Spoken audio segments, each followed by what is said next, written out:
Well, so we worked on we did the spoof video, and the kids were very excited about it, and I'll send you a couple of them. For some reason, they think that bad audience behavior is throwing things at the speaker. I'm not sure why, but anyway, but they You never know. They always take it to a new level. got all the fart sounds on their apps, and we got, just all sorts of things. But so the winning team gets a pizza party. So winning group. So it was eighth hour. It wasn't what everybody expected, but the teacher who chose said that they exhibited more types of poor behavior for the audience and the speaker. So, and the speaker gave more of a serious speech, but the wrong type of skills. So anyway, yeah, so they had fun with that, and we didn't have to make a list of what not to do because now they get it. So Yeah, I was gonna say, yeah, that's great. Well, I would love for a follow-up, like maybe reflection on one of our later videos a month from now. If you have to do any coaching on that behavior, if that one activity alone fixed it, I'd be curious to hear. So, and the interesting thing is, I let they had to lead it, and so the class that's usually the worst, they were the best with leading and just taking charge. So that was nice. So that was very good. So they'll have to do more of that because they don't want to hear me. So. novel concept. That's very cool. So anyway, we did that, and then we've been working on some grammar activities and trying to get ready for the viewing of the movie and then the writing the paper. So we were doing this confusing pairs. I don't know if you can see it. Confusing pairs. Hold it still for just a minute, real still. There we go. Okay, got it. Okay, got it. Okay, thanks. So there's some easy ones like which and weather and weather. But there are some difficult ones like I saw ordinance and ordinance. I was like, oh. Yeah. I had to look it up because when do I ever use ordnance? So never. Okay. Yeah. But anyway, so I had a couple kids said, well, Miss Palmer, we already know these, so why are we doing this? This is too easy. Well, see, those are a couple of the kids that moved from honors because they didn't make the grade cutoff, and now so they're in my class. But funny enough, they still didn't get them all. So they're still they didn't volunteer when I asked the class, what does ordnance mean? That student didn't even volunteer, so he didn't know. And then we're doing something with verb tense because I'm trying to, one thing, as college kids do this too, but they switch tense all the time, but they don't even realize they're doing it. And so we're identifying tense. And so the kids who thought it was easy, I was kind of watching because we did it through no red ink. And so you could see how many attempts, and the kids, I could watch because there were a couple kids who went straight to the tutorial. So obviously, each time, the one child had no idea what he was doing. So I went over, talked to him, and said, if it's in the future, you're always going to see Will for this exercise. So that'll make it easy. And I didn't know that. So that's good. That's good. So I guess making this. And then they have to write some sentences. They have to use the words this week. It was a homework and from yesterday actually, and so they have to choose 15 words from the list, and they have to be different. And then they have to write 5 sentences in the present, 5 in the past, 5 in the future, and so that way they're practicing the words and the tense. So. So I assume there's some differentiation for some that wouldn't do 15, they might do 10, or how are you dealing with that? Well, the differentiation, I think they can do the 15, and I talked to TJ, he thought so. For our class together, they can use whatever words they want. For the other classes, especially those who transferred in from the honors, I expect them to use the difficult words. Because some of these are really pretty easy, like the weather and weather, and and the where and where. So I think, hopefully they can do that because it's not that much. But we'll see. And if they need to write fewer, then that's fine too. So question. So that's interesting on the differentiation on both the top and the bottom. I'm glad to hear that. At the top end, is there any accountability for me to do harder ones? Such as more points or more. Well, I did tell them. I said if you don't choose, I said I expect for some of the other classes, I expect you to pick some. You can't just pick the easiest because I'll take points off. So I told them that.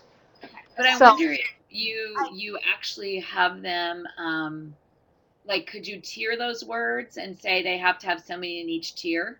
That's a good idea. I could do that. Yeah, that would make sense. So For the next these are the tier 3 words, and you have to have 5 tier 3s or whatever. Mhm. Otherwise, I just know a really smart kid is smart enough to do the easy ones. Oh, well, yeah, why wouldn't you? Exactly.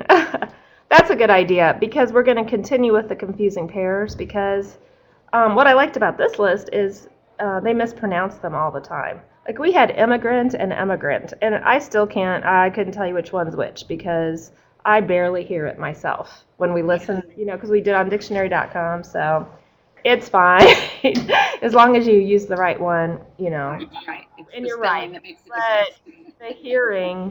the hearing, some of them, I don't know, you just couldn't hear it. But anyway, we did this exercise because of the public speaking too, and how, telling if you pronounce corps as corpse, that's a different word instead of core. So that's why I thought it was a good exercise. So anyway, we're doing some of that to get ready for the writing. And I thought for tense, I would write a paragraph and put them all in different tenses, and then they have to go and I would make it in the past tense, but then I'll mess it up on purpose and have so many that are in different tenses. So they'll have to switch them. Does that sound good? So you're going to write some, and then they have to switch them. Can you, instead of switch them, could they At least identify them. say that one more time? I'm sorry. Oh, at least identify them. Right, identify where the problem is. Yeah. Interesting. I'm wondering about differentiating that a little bit. I'm trying to think of how to use their work instead of your work. So maybe the really high level kids could actually write it. And then change the tense. And You check it and say it's they have like 4 of them have to agree that paper is perfect in its tense, and then they have to mess it up, and all the classes get their work. Yeah, maybe we could do that. That would be good. That way, then it's their authentic writing, and it's you doing A, less work, and B, them really thinking about tense. That would be good because I have at least 4 or 5 in each group that could do that. So Okay, yeah. So and then you say and have them write something. Challenge each of them to write something in a genre that you worry they're not very good at writing in. Okay, that's good. So, I'm going to do a fiction story. I'm going to do, a factual statement, whatever. And then challenge them to make it fun for their peers to read. Okay. So then you'll get some humor, you'll get some laughter, and you'll get the tense in there. Right. So what's, how to sneakily text in class, or, give them those kinds of topics. How to fart sitting next to your girlfriend and blame it on somebody else. Whatever could be something that would engage the kids to read it, but then also to work on the tense. But I think they'll read it more if they think it's from their peers. Yeah. Okay. Yeah, that makes sense. There'll be more buy-in for sure. Yeah, that's what I was thinking. They'll get it and go, I want to read it for no other reason because it's from yeah, exactly. And then so and so will be intrigued to write a better statement too. And I don't know, maybe I could put, have 3 upper level and then include one that's really low in the writing of it too, because just because they're low doesn't mean they don't have good ideas. Right, that's what I'm thinking too. And you might, and again, if you have them keyboarded or whatever, then it really doesn't matter as much. Yeah, that sounds good.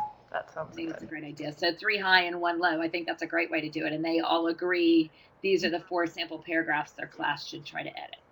Yeah, that sounds good. Okay, yeah, that's good. So we're going to do some more writing type of exercises before we watch the movie and write the paper. So. And the Paltree, you guys have worked out the Paltree part? Did you get the email that I sent you yesterday, Lisa? I did. So I'll look through that. Maybe we can talk about it next week. So that would be great. And I think I sent you a second one with a graphic organizer that looks a little more high schoolish than. Oh, okay. I'll look for that. Yeah, and if you don't have it, I'll shoot it to you again today. But I made one that looks a little more high schoolish than the one with the tree and all of that, because I think that kind of looks a little more elementary. And I think that if you use the one that looks more for older kids, I think that they'll have a little more buy-in to it. That sounds good. Yeah, that sounds good. So anyway, that's what we're working on is just the writing and the doing the different exercises. So. Well, I know you have to go here in just a minute, right? Mm-hmm. Okay, one last question. With TJ, where is he leading any lessons this next week? You know what? I'll make sure I put him in charge of at least one next week. We'll talk about it, and I'll make sure it's one he feels, comfortable with. So. Okay, great. So the goal is then next week for him to lead one, and then when he comes to planning next time, why don't we have him talk about what he would lead the week after? Okay, that sounds good.